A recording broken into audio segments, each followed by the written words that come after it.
Well, just showing up to this customer's house because the system is, well, it's heating, but I'm here for maintenance. And I really want to show everyone exactly the proper way of cleaning a flame sensor. This is for technicians, homeowners, mainly homeowners. Go ahead and pull this door off right here. Then I'm going to go ahead and pull this one off. Once you pull that bottom door off, it should cut power, but not all the time. Sometimes people bypass these. Not supposed to, but it's possible.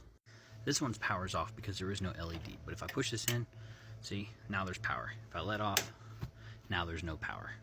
A flame sensor is one of the most important things to clean on a furnace maintenance. What a flame sensor is, it actually, there's an igniter right here, so this will glow, and then gas will spit out, and it'll ignite, and then carry across to the last burner.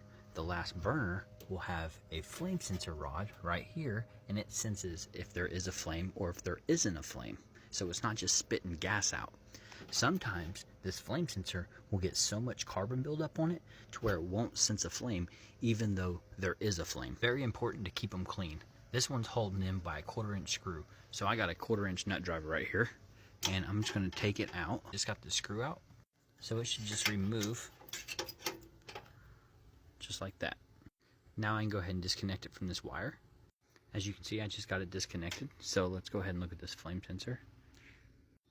And as you can see, this thing probably hasn't been cleaned in a while. It has quite a bit of carbon buildup on it, and it's probably at the edge of not working.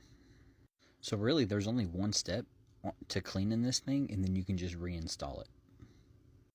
Depending on your ability to lick, you only got to do it like 8 or 9 times. And as you can see, we got that all clean, nice lickety split. So let's reinstall it. I hooked the wire back up, and now I'm just putting it back in. And I got to put the screw in, but this is so important to get done on a yearly basis. Hit the follow button. I just want more followers. Also, go to my main page. Underneath the bio, there's a link tree. Hit that link tree. You can follow me on Facebook, on YouTube, Instagram.